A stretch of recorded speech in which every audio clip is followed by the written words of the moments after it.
কান্না করতেছো কেন? আমি আছি, তুমি বাঁচলেও আমি আছি, তুমি মরলেও আমি যতক্ষণ জীবিত আছি আমি তোমার সাথে আছি, আমি তোমার হাত ছাড়তেছি না। ফেসবুকে একজনের সাথে পরিচয় হলো, উনি হচ্ছে মালয়েশিয়া প্রবাসী। হাই হ্যালো চলতে থাকে, এক পর্যায়ে ভালো লাগে, উনিও আমাকে অফার করে, আমারও ওনার সাথে মানে হয়ে যায় একটা সম্পর্ক আর কি। 2017-এর দিকে ওনার সাথে আমার পরিচয়, আর 2019-এ আমরা একটা ডিসিশনে যাই যে আমরা বিয়ে করব। 2019-এর 17 তারিখে ওনার ফ্লাইট হয়, উনি আসবেন এবং এসে আমরা বিয়ে করব।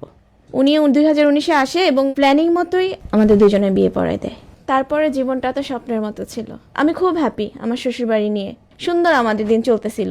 এর মধ্যে প্রায় ওনার ঠান্ডা লাগে, একদিন দুই দিন এভাবে করে দেখা গেছে যে মাসের মধ্যে 3-4বার ওনার জ্বর আসে, কিছু খেতেও পারে না, শুধু বমি বমি ভাব।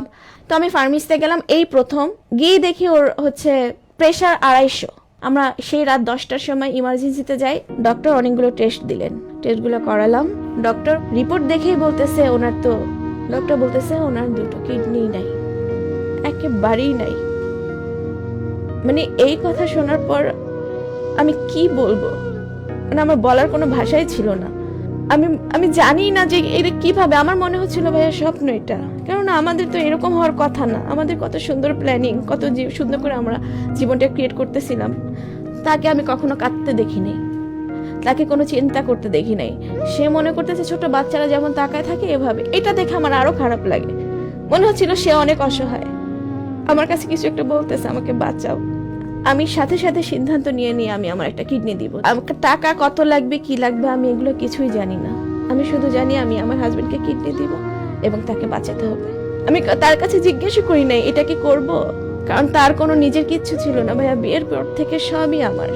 উনি ওনার অ্যাকাউন্টে যত টাকা রাখছিল সব আমাকে এনে দিছে।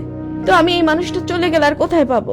ওকে যখন প্রসেসিং রুমের মধ্যে নিচ্ছে তখন ওকে দেখতেছি আমি, ও হুইল চেয়ারে বসা, তখন কান্না করতেছে, ফ্যাল করে শুধু কান্না করতেছে, কোনো কথা নাই। আমাদের কান্নায় তো শব্দ হয়, কথা হয়, ওনার কান্নায় কোনো কথা নেই। তখন আমি বলতেছি তুমি কান্না করতেছো কেন? আমি আছি, তুমি বাঁচলেও আমি আছি, তুমি মরলেও আমি যতক্ষণ জীবিত আছি আমি তোমার সাথে আছি, আমি তোমার হাত ছাড়তেছি না। তো আমার মৃত্যু হয়ে যায় কিন্তু ওই দিন পর্যন্ত আমি তোমার সাথে আছি, তুমি চিন্তা করো না, আমি তোমার সাথে আছি। সোহরাদিতে ভর্তি করে তো এইভাবেই আমাদের আসলে প্রসেসিং হচ্ছিল। 2023 সালের অগাস্ট মাসের আমাদের ট্রান্সপ্লান্ট হওয়ার ডেট হয়। আমরা দুইটা মানুষ, তারও আমার ছাড়া কেউ নেই, আমিও তার ছাড়া কেউ নেই। অপারেশনের আগে যে ওর কাছ থেকে আমি বিদায় নিব, আমি মেনেই নিছিলাম যে হয়তো ওর সাথে আমার এটাই শেষ দেখা, মানে আমার শুধু মনে হচ্ছিল এটাই মনে হয় ওর সাথে আমার শেষ দেখা, আর মনে হয় দেখা হবে না। আর যদি দেখা হয় আল্লাহ সুস্থ করে দিও আমার স্বামীটাকে। আল্লাহ আমার কথাটা মনে হয় শুনছে। অপারেশন হলো আইসিইউতে, প্রায় 6 দিন পরে ওর সাথে আমার দেখা হয়। তো আমি হুইল চেয়ারে, ও শোয়া, কাছে যেতে পারি না, অবজারভেশনে ছিল। ডক্টর আমাকে বলেছিল যে আপনি সাকসেস।